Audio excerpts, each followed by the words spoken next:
지난 추수감사 주간을 잘 보내셨습니까? 오늘은 인생의 겨울에 필요한 세 가지. 우리 인생이 나이로 말하면 이제 초겨울에 임박했는데 우리 인생의 겨울에 필요한 세 가지를 오늘 디모데후서 4장의 말씀을 가지고 교훈받고자 합니다.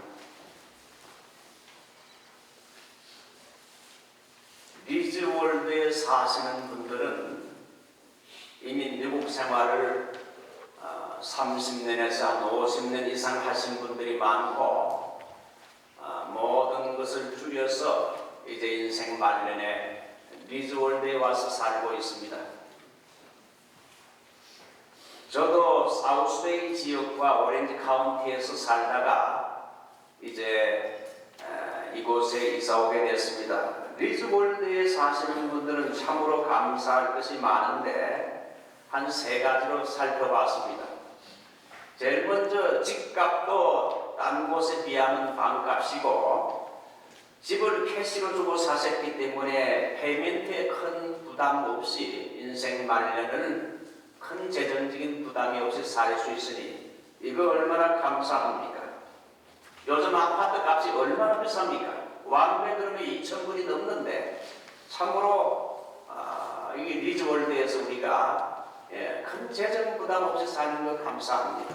두 번째는 오렌지 카운티에서 제일 좋은 동네입니다.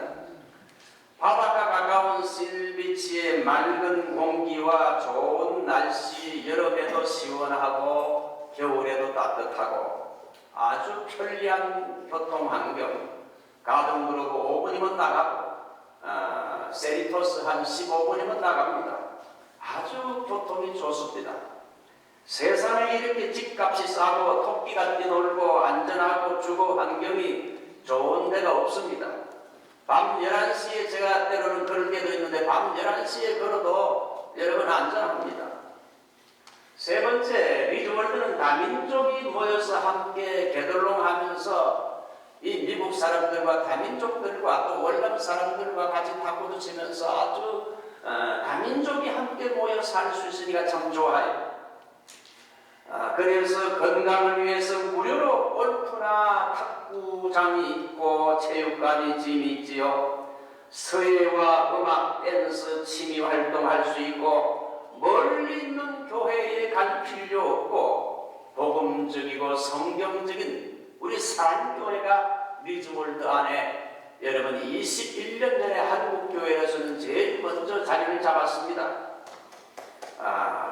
사랑교회는 복음적이고 성경적인 교회입니다.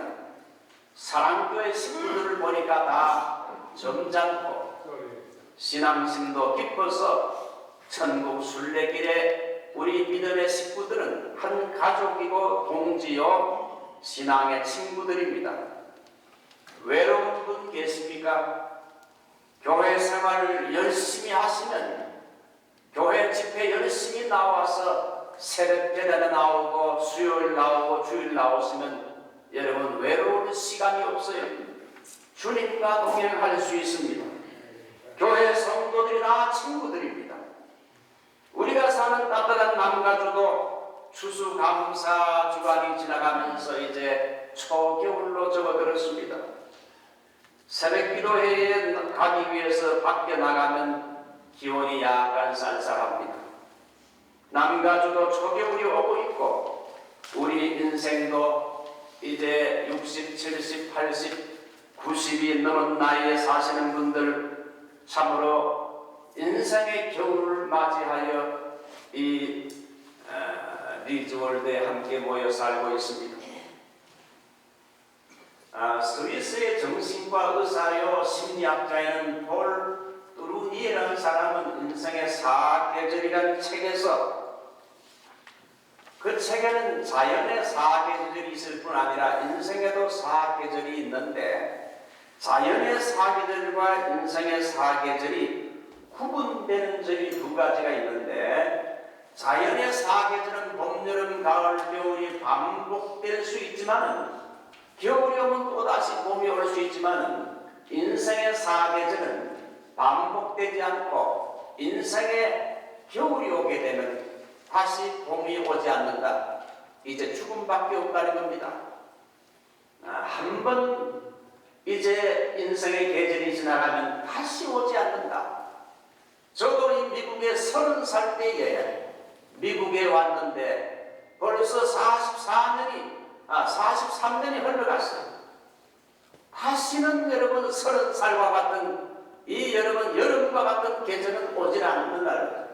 두 번째 자연의 사계절은 차례대로 오지만 인생의 사계절은 차례대로 되는 것이 아니라 어떤 사람은 봄과 같은 인생에서 여름 가을을 건너뛰고 겨울을 만나서 먼저 세상을 떠나는 사람들을 우리가 로절 묘지가 되면 얼마나 많이 찾아볼 수 있습니까? 저와 남가주에서 한 30년간 일주일에 한 번 이상 모여서 탁구로 운동을 같이 하던 친구, 밥도 먹고 커피도 마시고 이렇게 한 4 목사님 친구가 있었는데 한 고신척 목사 친구가 우리 교회도 몇 번 왔는데 이 친구는 아리조나에서 목회를 하다가 부인이 유방암으로 세상을 떠나게 되어서 목회를 접고 이제 혼자 싱글로 이제 10년 이상을 살다가 그래도 너 결혼해야지. 그래서 바이올린을 하는 부인을 만나서 결혼하게 됐습니다. 결혼하고 나서 한 5년쯤 돼가지고 갑자기 병원에 입원하더니만 입원한 지 몇 주 못 가서 하나님의 부르심을 받아 결혼 재혼할 때 제가 주례를 했고 장례식도 저에게 부탁해서 주례를 한 적이 있습니다. 나이 67세에 어떻게 보면 초가을 날씨와 같은 인생에 바로 겨울이 찾아와서 하나님의 부르심을 받았습니다. 가수 차중락의 노래처럼 낙엽 따라 초가을에 세상을 떠났습니다. 오늘 디모데후서 4장 9절로 21절의 본문을 좀 소개합니다. 이 디모데후서 4장은 바울이 쓴 서신 13권 이상의 서신 가운데 제일 마지막 순교 직전에 죽기 전에 쓴 서신이라고 말합니다. 오늘 본문에 나오는 바울의 모습은 사도행전에 나오는 초인적인 슈퍼맨 같은 카리스마가 넘치는 이 선교사의 모습이 아닙니다.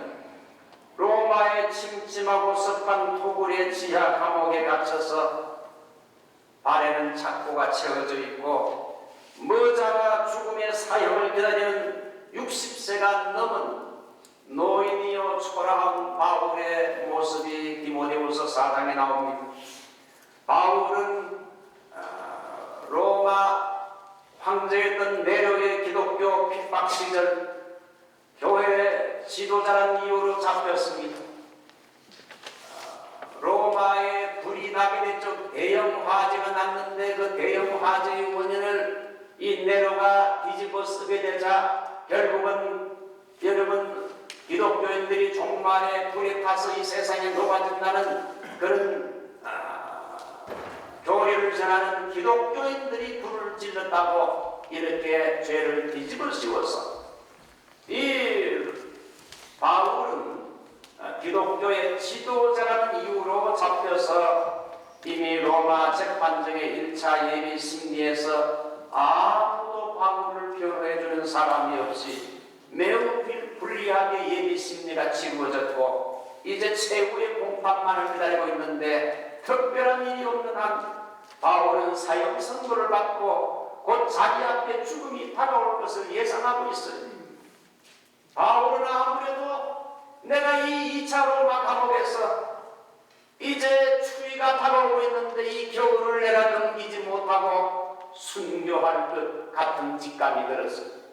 그래서 자기의 사랑하는 제자요 믿음의 아들과 같은 디모데에게 인간적으로 너무 선교여행을 수십 년간 같이 했는데 이 디모데가 사역을 위해 먼 곳에 있는데 네가 죽기 전에 나에게로 속히 오라. 특별히 겨울이 되기 전에 와라. Come before winter. 겨울이 되기 전에 와라. 이렇게 부탁 부탁하고 있어요. 겨울에는 지중해 바다가 풍랑이 심하고 바다가 얼 수 있기 때문에, 겨울에는 지중해 배가 떠나지 않기 때문에 너는 겨울 전에 어서 내게로 오라. 개인적으로 해줄 이야기도 있고 해서 이제 바울은 겨울 전에 오라고 부탁합니다. 바울의 로마 감옥의 고통은 주로 세 가지로 생각할 수 있어요. 제일 먼저 혼자 깊은 토굴에 갇힌 감옥.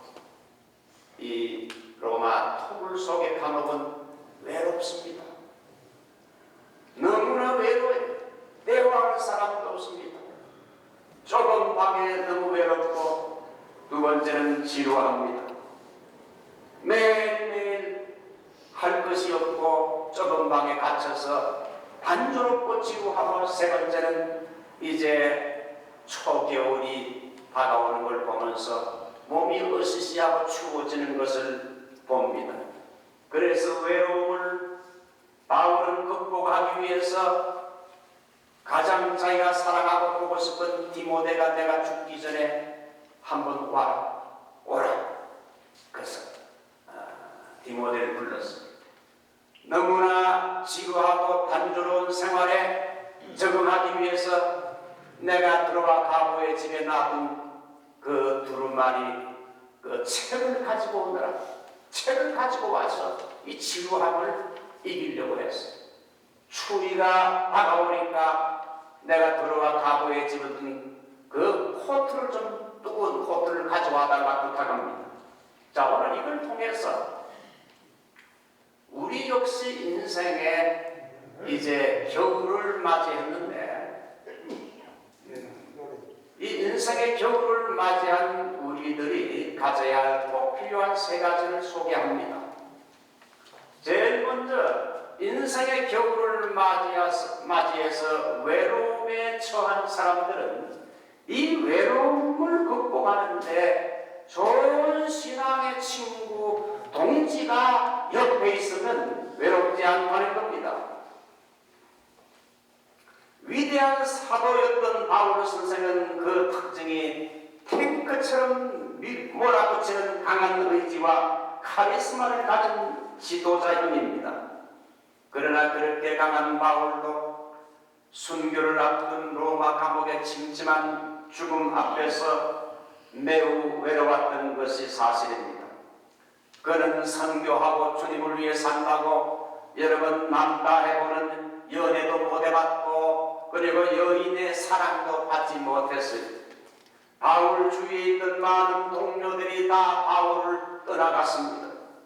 이렇게 외로운 처지에 놓인 바울, 이제 바울의 조력자였던 데마가 세상을 사랑해서 신앙을 버리고 하나님을 버리고 바울을 떠나갔다고 디모데에게 말하고 있습니다. 그레스게와 디도와 두기고 같은 동력자 사역자는 이제 바울이 선교하여 이제 세워놓은 교회에 이제 파송했기 때문에 사역을 위해 어쩔 수 없이 바울 곁을 떠나갔습니다. 바울이 여러분 1차 승리할 때 바울을 위해서 내가 재판을 할 때 변호해 주겠다고, 정인이 해주겠다고 했던 이런 바울 곁에 친구들도 이제 자기의 변호해 주다가 불이익을 당할지 모른다 생각해서 결국은 나를 변호해 줄 사람도 한 사람 두 사람 바울을 떠나갔어. 바울은 상당히 외로움에 처한 것을 볼 수 있습니다. 이런 그 외로운 정신적인 겨울을 맞이한 바울은 자기를 가장 믿고 아버지처럼 형님처럼 믿고 따르면서 복음을 위해서 함께 수고하고 고생한 믿음의 아들 디모데가 가장 보고 싶었습니다. 여러분, 사람이 외로울 때는 우정의 친구가 필요합니다. 우리 주변에는 인생의 겨울을 맞이해서 외로운 사람들이 많습니다. 우리가 찾아가서 뭘 하나 가지고 먹을 거 하나 가지고 가서 외로운 친구들과 함께 이웃에게 사랑을 나누어야 돼요. 있죠. 함께 어깨를 나란히 하고 함께 짐을 질 수 있는 친구가 정말 좋은 친구인데, 기쁨도 슬픔도 걱정도 아픔도 함께 나눌 수 있는 이 어깨 동무 같은 일체감이 제일 좋은 친구의 조건입니다. 소위 여러분 성공한 사람들의 공통적인 특징을 살펴보게 되면 세 가지가 주로 있는데, 제일 먼저는 그들에게 놀라운 비전이 있었다는 겁니다. 자기의 생애를 바칠 만한 큰 꿈과 비전이 있었고, 두 번째는 성공한 사람들은 스승이나 좋은 멘토가 있었다는 겁니다. 그래서 그들의 앞길을 어려울 때에 지혜를 주고 지식을 주는, 자기를 이끌어주는 스승과 멘토의 도움이 있었다는 겁니다. 세 번째는 내 곁에 함께 걸으면서 함께 힘을 준 좋은 친구, 동료가 있었다는 겁니다. 대화를 나누고 기쁨과 슬픔을 함께 나눌 수 있는 친구. 과거 독립운동하던 독립투사들이나 정치했던 김영삼 씨는 같은 동료를 하면서 동지라고 했죠. 동지. 부산에 가서는 우리가 남이가 동지라 그랬어요.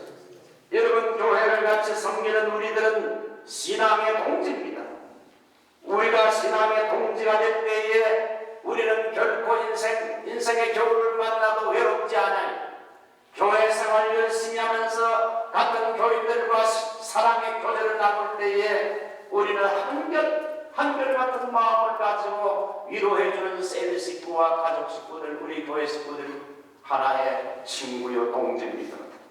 여러분, 장수하는 사람들의 공통적인 특징 7가지 중에 하나가, 그들은 정기적으로 친구를 만나서 대화도 하고 맥도날드 가서 커피도 마시고 차도 마시고 교제를 한다는 겁니다.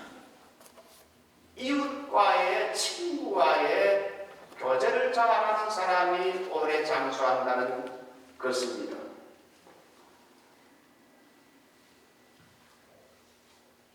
저에게도 이 설교를 준비하면서 살펴보니까 세 종류의 친구가 있어요. 제가 총회선학교를 다닐 때 저녁 10시만 되면 총신 뒷산에 올라가서 5년간 같이 방석 하나 가지고 같이 기도하는 친구가 있어요. 양재동이라는 친구인데 언제 한번 우리 교회 한번 초청하려고 합니다. 이 친구는 신학생 때부터 은혜를 받아가지고 부흥사로 마음이 나갔어요. 제가 미국 온다니까, 아이고 친구가 미국 가니까 나도 가야 되겠다 해서 자기를 미국에 좀 초청해달라 해서 초청을 해주니까 산호제에 있는 교회에 목회지가 나서 그곳에서 목회하면서 영주권을 받게 돼요. 지금은 나이 70이 넘어 은퇴하고 워싱턴 DC 멀리 타주에 가 있습니다. 타주에 자기 아들 근처 갔어. 그래서 야, 말년에는 아들 근처, 자녀 근처보다 친구 근처에 있어야 된다. 아들 근처는 1년에 한두 번 가면 되는 거다. 두 번째는 자기는 남가주에서 탁구를 하는 친구가 있어요. 운동을 같이 하는 목사 친구인데 일주일에 한 번 정도 만났습니다. 세 번째는 교수 친구가 있어요. 우리 신학교 같은 교수 한 4분이 한 달에 한 번씩 자주 만나서 토의도 하고 토론도 나누고 친구처럼 이렇게. 여러분, 친구가 있는 사람은 외롭잖아요. 특별히 인생 말년을 맞이할 때마다 좋은 친구, 신앙의 친구를 옆에 두시고 그들과 만나서 대화도 나누고 서로 위로하고 위로받고, 인생의 겨울을 만난 우리의 나이는 좋은 신앙의 동지 친구가 필요합니다. 두 번째, 육신이 추울 때는 의복이 필요합니다. 바울에게 필요한 건 나그란 옷이었어요. 벌써 늦가을에 바울은 감옥 안에서 추운 한기를 느끼고 있었던 것이 분명합니다. 지금 입은 옷이 얇아서 본격적인 겨울이 오면 따뜻한 의복이 필요했기 때문에 바울은 들어와 가보의 집에서 나는 두꺼운 겉옷을 디모데 네가 좀 달라고 부탁합니다. 들어와 바보의 집에 있을 때 바울이 체포됐기 때문에 자기의 소유물을 놔둔 것이지요. 겉옷이라는 건 추울 때는 체온을 유지하는 데 도움이 되고 때로는 겉옷은 이불 같은 역할도 합니다. 여러분 목회를 해보게 되면 겨울에 죽어 장례를 하는 경우가 보통 때보다 여러분 두세 배 겨울을 넘기지 못하고 겨울에 죽는 사람이 여러분 두세 배로 많아요. 노인들은 겨울을 잘 넘겨야 됩니다. 겨울에 추운 겨울에 여러분 건강관리를 잘 하십시오. 겨울에 햇빛도 좀 쬐시고 걷기도 하시고 운동도 하시고 몸을 따뜻하게 하십시오. 홍장님이 늘 말하는 따뜻한 물을 한 컵씩 잡수세요. 그게 유튜브를 보니까 과학적으로 따뜻한 물을 아침에 일어나자마자 한 컵 마시는 게 굉장히 좋다는 거, 다시 가지고 좋다고 유튜브에 나왔습니다. 그래서 저도 새벽기도 나오기 전에 따뜻한 물 한 컵에다가 죽염을 작은 스푼 4분의 1로 해가지고 타서 그걸 저와 제처가 마시고 새벽기도 옵니다. 제처가 그렇게 몇 달을 했더니만 다리에 쥐가 나는 것이 없어졌어요. 따뜻한 게 좋아요. 따뜻한 옷, 따뜻한 물, 그리고 목을 따뜻하게 하라 그랬죠. 저는 한국에서 겨울에 추위를 많이 타는 체질이었어요. 그래서 저는 미국 오니까 캘리포니아 날씨가 저에게는 아주 100% 정말 적합한 기후이에요.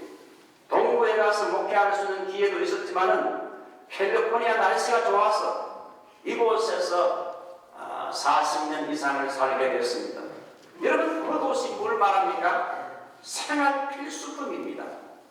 추운 날에는 겉옷이 필수품이죠. 코스코 가게 되면 아주 싼 값에 여러분 좋은 옷들을 많이 살 수 있지 않습니까?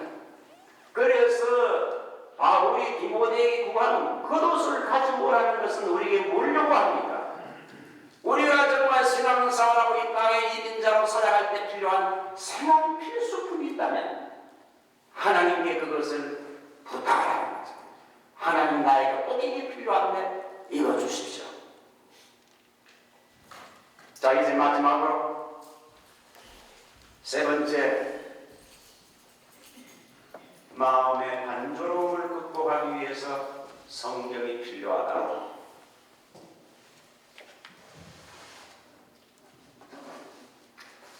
바울이 갇힌 로마 감옥은 폭을 얻은 침침한 곳입니다. 여러분 감옥에 한번 가보셨습니까? 감옥이란 환경은 심히 허전하고 고독합니다. 작은 독방에 갇혀서 지루하고 단조롭기 때문에 그것을 극복하기가 어려워요. 이 단조로운 감옥 생활에서 이 단조로움을 극복하기 위해서 이 바울은 책을 갖다 달라 합니다. 그 책이 바로 영혼의 양식인 성경책이었던 것입니다. 겨울에는 싸늘하고 마음도 허전하기 쉽지요. 그러므로 여러분 인생의 겨울을 맞이한 성도들, 또 이 여러분 계절의 겨울을 맞이한 성도들은 여러분 성경을 많이 읽으시기를 주님의 이름으로 축원합니다. 오늘 바울은 디모데에게 가죽 종이에 쓴 책을 가지고 오라.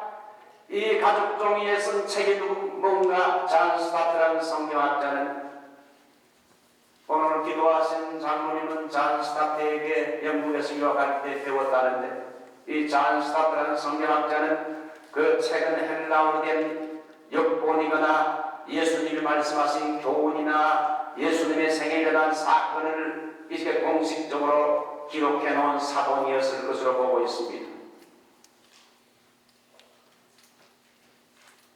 인생의 고난의 겨울을 이길 수 있는 힘이 어디서 옵니까? 인생의 고난의 겨울을 이길 수 있는 힘은 내 자신에게서 오지 않고 하나님의 말씀에 있습니다. 나는 목사님 덮어놓고 믿습니다. 하나님의 그러지 말고 펴놓고 성경을 펴놓고 믿으라는 겁니다. 현대인들은 너무나 바쁜 생활 속에서 조급하게 살아갑니다. 정보화 시대는 그 특징이 빠른 거지요. 음악도 빠르고 정보도 빠르고 그러다 보니 사람들을 조급하게 만드는데 정보는 홍수처럼 쏟아지는데 현대인들의 마음은 공허하고 메마릅니다. 한국에 나가서 지하철을 타보니까 전부 열에 9명은 이 SNS를 이렇게 보고 있어요. 여러분 그런 거 본다고 힘이 오는 게 아닙니다. 그러므로 하늘로부터 오는 힘을 힘입어야 되는데 하늘로부터 오는 스트렝스, 힘을 다운로드 받는 길이 바로 성경이라는 거죠. 성경 좀 열심히 읽읍시다. 특별히 겨울, 이 단조롭고 추운 겨울에 성경을 읽으면 마음이 훈훈해집니다. 성경 읽기와 묵상, 겨울에는 마음이 쓸쓸해지고 마음이 사고해지기 쉬운 겨울 시즌에 우리도 바울 사도처럼 성경을 내게 좀 갖다달라. 성경을 열심히 읽어서 속사람을 따뜻하게 하고 훈훈하게 합시다. 세계의 백화점 왕이었던 존 왕 아메리카는 9살 때 1달러 30센트를 주고 성경을 사서 매일 읽었는데 이 성경을 통해 그리스도를 알고 믿게 됐고 성경을 통해 삶의 지혜와 지식을 얻어 영향력 있는 삶을 살게 됐습니다.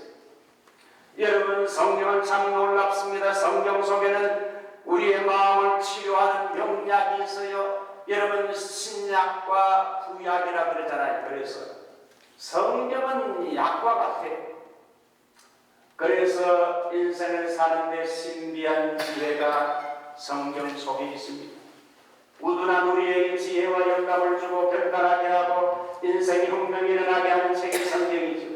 신의 은총이 흐르는 책, 신비의 책, 이 귀한 말씀을 꺼내서 읽을 때에 내 마른 내 영혼에 변화가 오고 하늘로서 새로운 스트렝스, 힘이 새김이 온다는 거예요. 이승만이 옥중에서 성경을 읽다가 중생했고 윤석열 대통령도 여러분 옥중에서 인생의 겨울에 성경을 보고 주님을 만나 거듭났다고 합니다. 김진홍 목사도 홍웅표에 당신 거듭났소 물으니까 그건 모르겠는데 그렇게 대답을 하다가 아무 말도 못하고 있다가 나중에 정치하다가 감옥에 갇혀서 인생의 겨울을 만나서 감옥 속에서 성경을 읽다가 에베소서 1장 7절 말씀을 읽고 그의 피로 말미암아 속량 것 죄사함을 받았다. 예수 그리스도의 피로 죄사함과 구원의 은총을 받았다는 이 말에 충격, 한 말씀 한 구절의 충격을 받고 거듭나게 돼서 구원을 받았다는 거죠. 성경을 읽으면 여러분 외롭지 않고 단조롭지 않고 변화가 와요. 사랑하는 성도 여러분, 오늘부터 이 성경을 펴시기 바랍니다. 이제 차가운 겨울이 다가오는 이 겨울철에 영혼의 양식 있는 성경을 읽고 마음을 따뜻하게 하고 힘을 얻으시기를 주님의 이름으로 축원합니다. 우리 다 같이